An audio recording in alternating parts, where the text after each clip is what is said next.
कर्मचारी सञ्चय कोषको भ्याकेन्सी खुलेको छ। भ्याकेन्सी खुले सँगसँगै कसरी एप्लाई गर्ने भन्ने टेन्सनमा हुनुहुन्छ भने यो भिडियो हेरेर सम्पूर्ण जानकारी लिन सकिन्छ। यो भिडियो हेर्दै एप्लाई गर्न सुरु गर्यो भने अन्तिमसम्म भिडियो हेर्नुभयो भने सम्पूर्ण डिटेलमा कसरी एप्लाई गर्ने भन्ने जानकारी पाउन सक्नुहुन्छ। epf.org.np कर्मचारी सञ्चय कोष खुल्ला प्रतियोगितात्मक परीक्षाद्वारा स्थायी पदपूर्ति गर्ने सम्बन्धी सूचना खोलेर हेरौँ।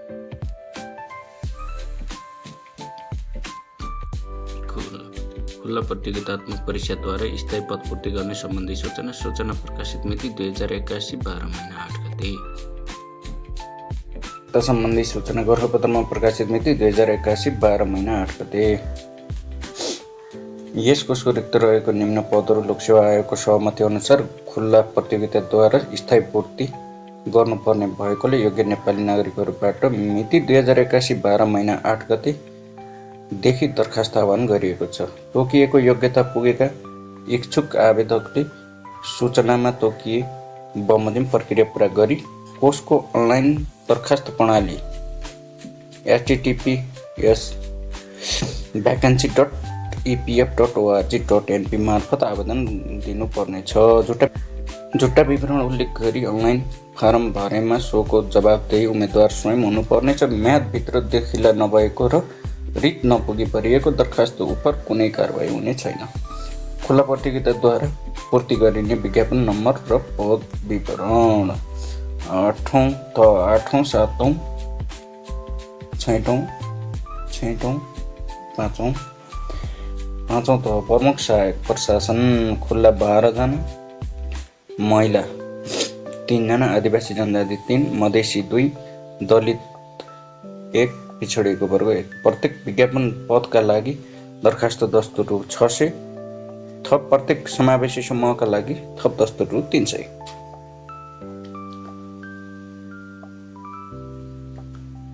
आवश्यक न्यूनतम शैक्षिक योग्यता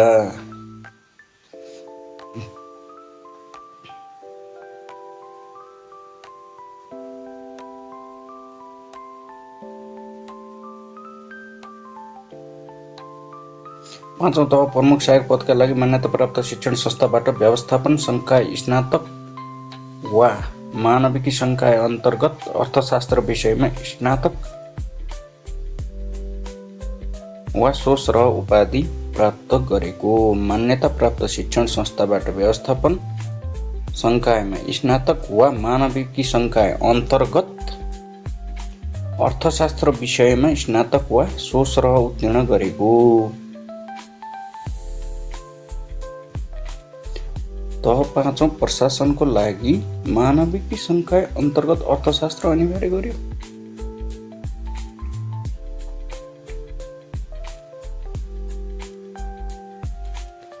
5औं पदका लागि ब्याचलर खोज्न थाल्यो है नि त। यसको मतलब 5औं तहको पदमा दरखास्त दिने अन्तिम मितिसम्म 18 वर्ष उमेर पुरा भई 35 वर्ष ननागेको, तर महिला र अपाङ्गको हकमा 40 वर्ष ननागेको। 6औं तहको पदमा 21 वर्ष पुरा भई 35 वर्ष ननागेको। कार्य अनुभव चाहिने 7औं तह वा सोभन्दा माथिका तहमा दरखास्त दिने अन्तिम मितिसम्ममा 21 वर्ष उमेर पुरा भई 45 वर्ष ननागेको।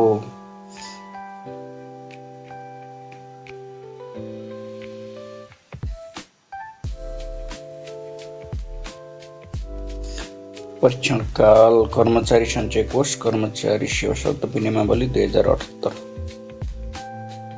दरखास्त फारम र दरखास्त दस्तुर बुझाउने प्रक्रिया अनलाइनबाट दरखास्त फारम भर्न कर्मचारी सञ्चय कोष वेबसाइट www.epf.org.np को करियर भित्र गई अनलाइन एप्लिकेसनमा सोझै https://vacancy.epf.org.np मा भर्न सकिनेछ। अनलाइन दरखास्त फारम सबमिट गरेपछि प्राप्त हुने एप्लिकेसन नम्बर अनुरूप बुझाउनु पर्ने दरखास्त दस्तुर कनेक्ट आइपिएस ई सेवा र खल्ती मार्फत बुझाउन सकिनेछ। कोषको अनलाइन दरखास्त फारम भर्दा कुनै दुविधा भएमा टोल फ्री नम्बर यतिमा सम्पर्क।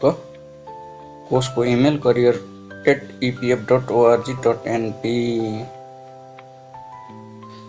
उम्मेदवारले आफूले पेश गर्नुपर्ने आवश्यक शैक्षिक योग्यता प्रमाणपत्र तोकिएको न्यूनतम शैक्षिक योग्यताको एक प्रति मात्र अपलोड गरे पुग्नेछ।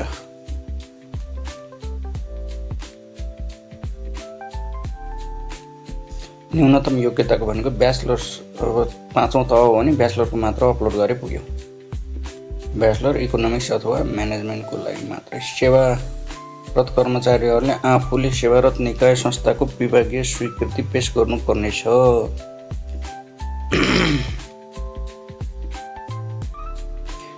यो सूचना प्रकाशित भएको मितिले 21 दिनभित्र सूचना तोकिएको बमोजिम दरखास्त दस्तुर कनेक्ट आइपिएस ई सेवा र खल्ती मार्फत बुझाउनु पर्नेछ।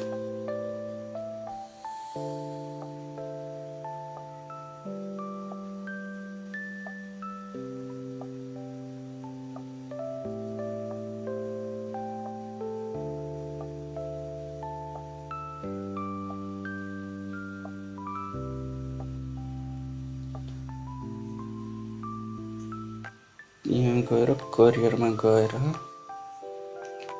अनलाइन एप्लिकेसन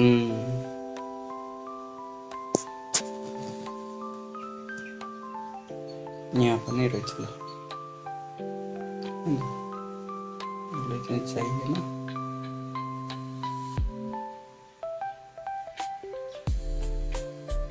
चाहिँ खुलिसकेको छैन।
Open online application. दरखास्त फारम भर्ने प्रक्रिया। सर्वप्रथम रजिस्ट्रेसन गर्नुपर्नेछ। यसको लागि स्क्रिनमा रजिस्टरमा क्लिक गर्नुपर्नेछ। रजिस्टरमा क्लिक गर्नु पेश गर्न सकिनेछ। भनेपछि यहाँ रजिस्टरमा जाने, first name, middle name, last name, gender, email, phone number, password, retype password, enter captcha, register.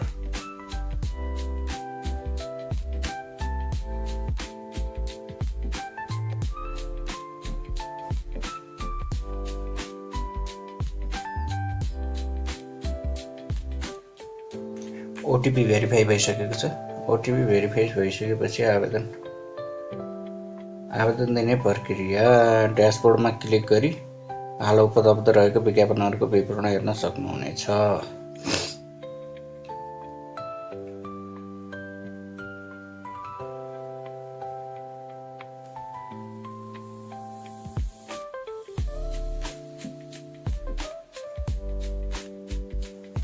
विज्ञापनहरू।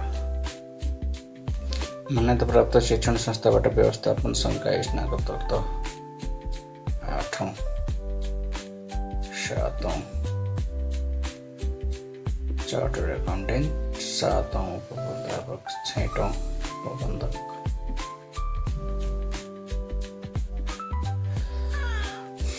6औं प्रबन्धक 6औं प्रबन्ध सहायक 6औं प्रबन्धक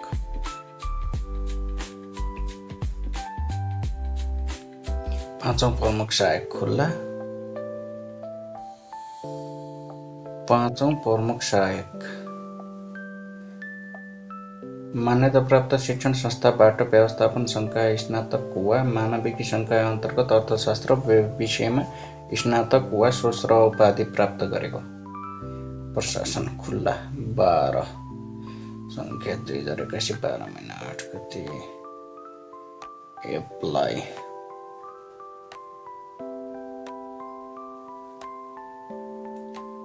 पहिलो नाम देवनागरीमा, बीचको नाम, अन्तिम नाम।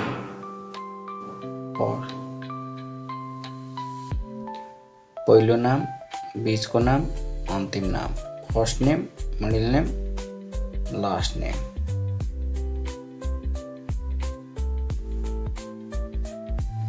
जन्म मिति,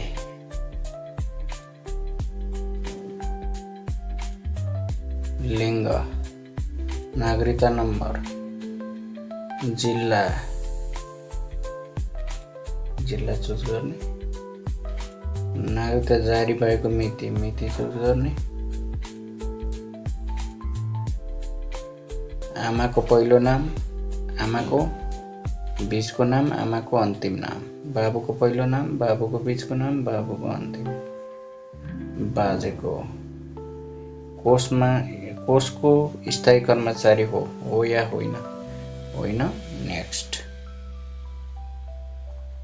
होइन भने टिक नलाउने, हो भने टिक लाउने। नेक्स्ट। अन्य विवरण जात छान्नुहोस्।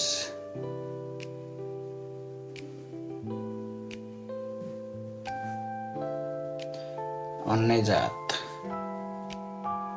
छैन।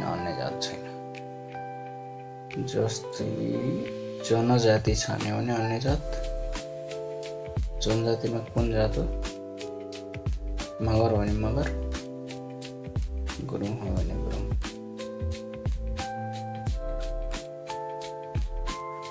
धर्म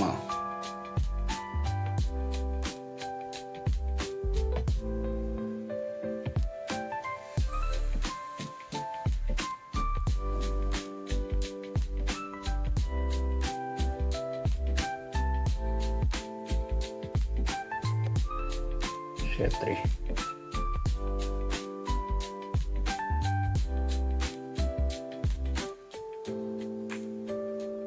अन्य धर्म छैन। मातृभाषा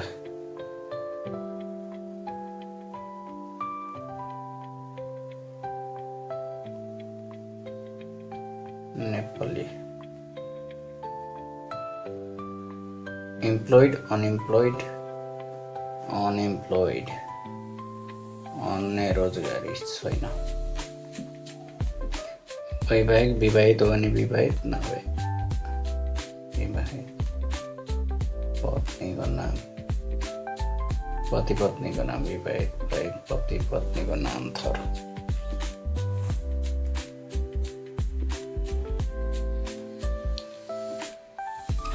अविवाहित रह्यो। के तपाईँ अपाङ्ग हुनुहुन्छ भने हुनुहुन्छ, क्लिक गऱ्यो भने के आउँछ? छैन, हुनुहुन्न। त्यसपछि फेरि नेक्स्ट। सम्पर्क ठेगाना। प्रदेश छान्नुहोस्। प्रदेश लुम्बिनी प्रदेश, जिल्ला, नगरपालिका, वडा नम्बर, टोल, मार्ग, घर नम्बर। यो दुईटा नराख्ने हुन्छ। रातो स्ट्रिक दिएकोमा चाहिँ राख्नुपर्छ। अस्थायी ठेगाना प्रदेश। त्यसपछि नेक्स्ट भएपछि शैक्षिक विवरण क्रम संख्या, शैक्षिक संकाय, श्रेणी, ग्रेड, प्रतिशत, प्रमुख विषय, पास गरेको साल, यसमा uploaded document, transcript, character certificate, equivalent and. यसको लागि चाहिँ प्लसमा सिर्जना गर्नु हो। विश्वविद्यालय, त्रिभुवन विश्वविद्यालय, शैक्षिक संस्था, गभर्मेन्ट, प्राइभेट, गभर्नेन्ट, शिक्षण संस्थाको नाम, शैक्षिक उपाधि, स्नातक भन्दा तलको छैन, यो स्नातक मात्रै हो। तलको राख्नु परेन। शैक्षिक संकाय मानविकी व्यवस्थापन। श्रेणी ग्रेड प्रतिशत।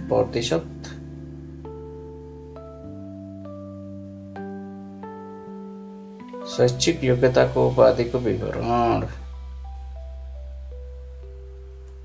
BA MA B.Ed Economics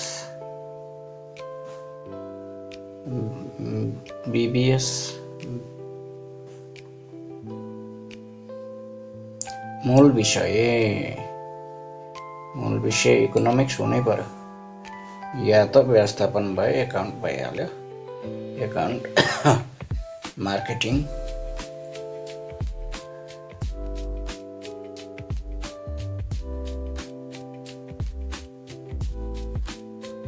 जारी गरेको मिति। शैक्षिक योग्यता जारी गरेको, ट्रान्सक्रिप्ट जारी गरेको मिति,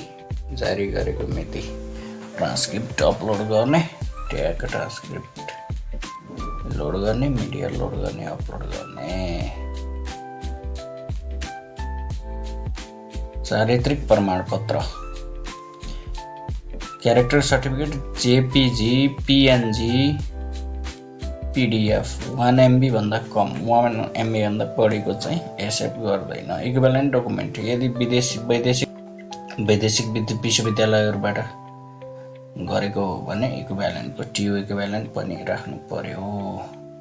त्यसपछि ट्याग सेभ गरिसकेपछि नेक्स्ट, टक्क यहाँ सेभ गरिसकेपछि एउटा सेभ भयो, त्यति भए पुग्यो। ब्याचलरको मात्रै राख्यो भने पुग्यो 5 तहलाई, अरू राख्नु परेन। अनुभव सम्बन्धी विवरण, यदि अनुभव छ भने अनुभव। कर्मचारी सञ्चय कोष, कर्मचारी शर्त विनियमावली अनुसार आवश्यकता भयो। कर्मचारी शर्त विनियम अनुभव सम्बन्धी फारम।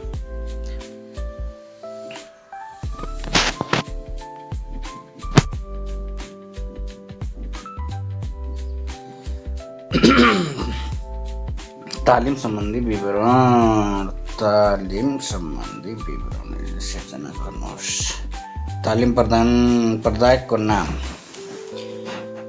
तालिमको नाम, तालिम प्रदायक सिटिभिटी, तालिमको नाम, computer basic computer training, grade प्रतिशत, तालिम अवधिदेखि यतिदेखिसम्म तालिम प्राप्त। अपलोड सेभ गरेर अपलोड गर्यो। कागजात,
आवेदन दिने देखाएको विज्ञापनहरूको दरखास्त एप्लाई गर्दा तोकिएको योग्यता र उमेर हद सुनिश्चित गरी मात्र दरखास्त फारम भर्नु हुन अनुरोध गरिन्छ। दरखास्त भरेको उम्मेदवारको योग्यता र उमेरको हद विज्ञापन अनुसार तोकिए बमोजिम नभए निजको दरखास्त अस्वीकृत गरिनेछ। सिधै सहायक 35 वर्ष हुनुपर्ने, 600 यति गरिसकेपछि पेमेन्ट विथ के जाने ई-सेवा खल्ती e-Sewa pay with e-Sewa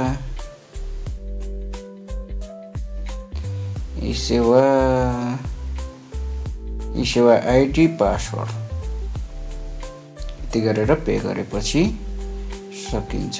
pay गरिसकेपछि म्यासेज आउँछ।